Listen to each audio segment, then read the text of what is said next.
ఈ పెద్ద మనిషికి ఇతనికి మన రాష్ట్రంలో చంద్రబాబు నాయుడు గారి ప్రయోజక వర్గం ఉంది తప్ప ఆంధ్ర రాష్ట్రం మీద ప్రేమే లేదు. ఇక్కడ ఈ పెద్ద మనిషికి ఒక సొంత నియోజకవర్గం కూడా లేదు. వీరిద్దరూ కలిసి 2014 నుంచి 2019 మధ్య వీరిద్దరూ కలిసి ఎన్నికల్లోకి కలిసి వచ్చారు. కలిసి వచ్చి 2014 నుంచి 2019 మధ్య ఈ ఉద్యానం ప్రాంతానికి మంచినీరు ఇవ్వటం ఎలా అని చెప్పి కనీసం ఆలోచనైనా చేశారా అంటే అది లేదు. 2014 నుంచి 2019 వీరిద్దరూ కలిసి పోటీ చేసి కనీసం ఉద్యానం ప్రాంతం ఇంత దారుణంగా ఉంది, ఇక్కడ kidney research hospital, super speciality hospital ఇక్కడ నిర్మిస్తే ఇక్కడ ప్రజలకు మంచి జరుగుతుంది అని చెప్పి నిర్మించారా అని అంటే అది కూడా లేదు. వీళ్ళు బాబు అధికారంలో ఉండగా ఉత్తరాంధ్రకు చేసిన మంచి లేదు, ప్రతిపక్షంలో ఉండి కూడా వారు ఉత్తరాంధ్రకు చేయని ద్రోహం కూడా లేదు. రాష్ట్రంలో అతిపెద్ద నగరమైన విశాఖను పరిపాలనా రాజధానిగా చేస్తాము అని మీ బిడ్డ అంటే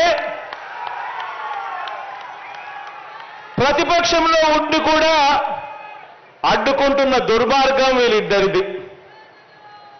ఇక్కడే ఉత్తరాంధ్రలో మీ బిడ్డ ఒక బిల్డింగ్ కట్టినా వీళ్ళు ఏడుస్తారు.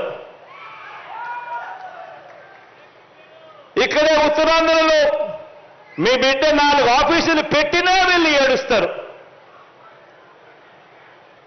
సీఎంగా నేను ఇక్కడికి వచ్చి ఉంటానంటే కూడా ఏడుస్తారు. ఈ ప్రాంతంలో ఇంటర్నేషనల్ ఎయిర్పోర్ట్ వస్తుంది అనంటే ఏడుస్తారు. ఈ ప్రాంతంలో పోర్టు వస్తుంది అనన్నా కూడా ఏడుస్తారు. ఇక్కడ ఈ ప్రాంతానికి మెడికల్ కాలేజీలు, రీసెర్చ్ సెంటర్లు మనం ఏర్పాటు చేస్తున్నాము అని అంటే కూడా ఏడుస్తారు. ఈ ఏడుపంతా కూడా వేరే రాష్ట్రంలో శాశ్వత నివాసం అక్కడ ఉంటూ ఒక దొంగల ముఠాగా వీళ్ళంతా కూడా తయారై ఓ చంద్రబాబు, ఓ రామోజీరావు, ఓ దత్తపుత్రుడు, ఓ రాధాకృష్ణ, ఓ TV5 వీరంతా కూడా ఒక దొంగల ముఠాగా వీరంతా కూడా తయారై వీరంతా కూడా మన మీద పడి ఏడుస్తూ ఉంటారు. ఆశ్చర్యం ఏమిటో తెలుసా? వీళ్ళల్లో ఎవరు కూడా మన రాష్ట్రంలో ఉండరు. వీళ్ళంతా ఉండేది ఎక్కడానంటే అందరూ కూడా హైదరాబాద్లో ఉంటారు.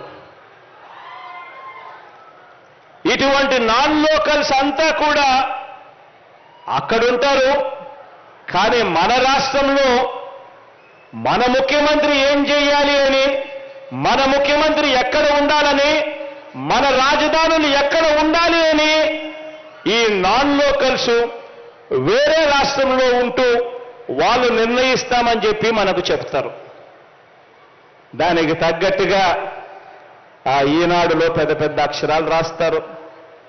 ఆ ఈటీవీ, ఆ TV5, ఆ ABN, ఆ చంద్రబాబు, ఆ దత్తపుత్రుడు, ఇవే కథలు, రోజు ఈ డ్రామాలు.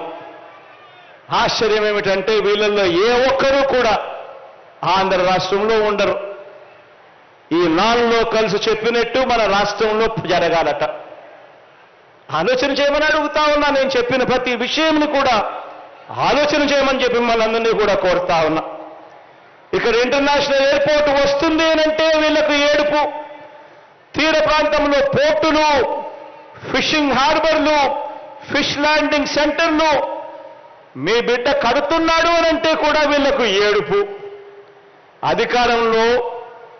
అధికారం పోయినందుకు వీళ్లకు ఏడుపు.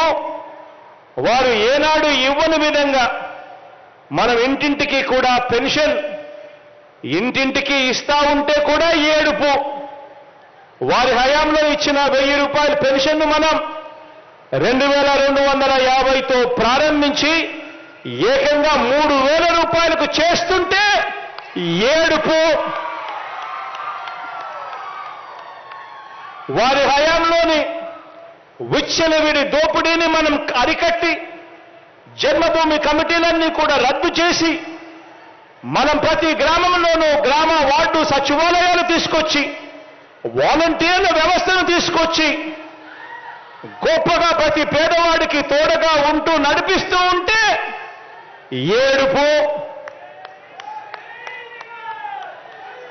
వారు ఇవ్వని విధంగా, వారి అధికారంలో ఉండి కూడా ఇవ్వని విధంగా ఏకంగా మీ బిడ్డ ప్రభుత్వంలో 2,10,000 శాశ్వత ప్రభుత్వ ఉద్యోగాలు మీ బిడ్డ ఇచ్చినందుకు ఏడుపు.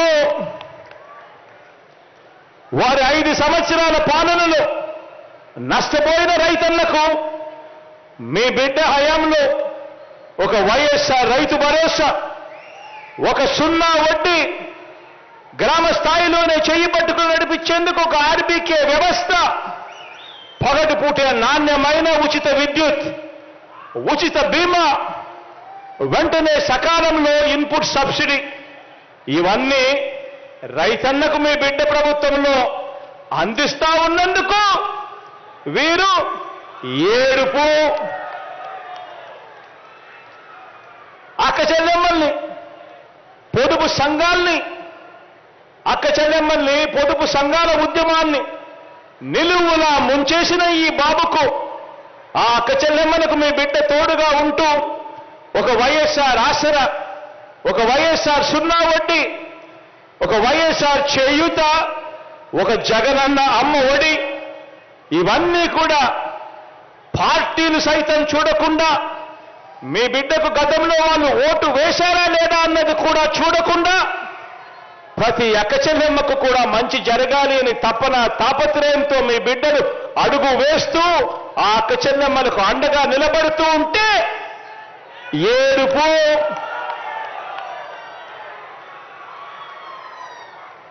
5 ఏళ్ళు వాళ్ళు అధికారంలో ఉండి కూడా కనీసం పేదవాడికి 1 సెంటు ఇంటి స్థలం కూడా ఇవ్వని వీళ్ళు మీ బిడ్డ అధికారంలోకి వచ్చిన వెంటనే నా అక్క చెల్లెమ్మలందరికీ కూడా ఇల్లుండాలి, అక్క చెల్లెమ్మలందరూ కూడా లక్షాధికారులు కావాలి అని తపన తాపత్రయపడుతూ ఏకంగా 31 లక్షల ఇంటి పట్టాలు నా అక్క చెల్లెమ్మల చేతుల్లో మీ బిడ్డ పెడితే ఏడుపు.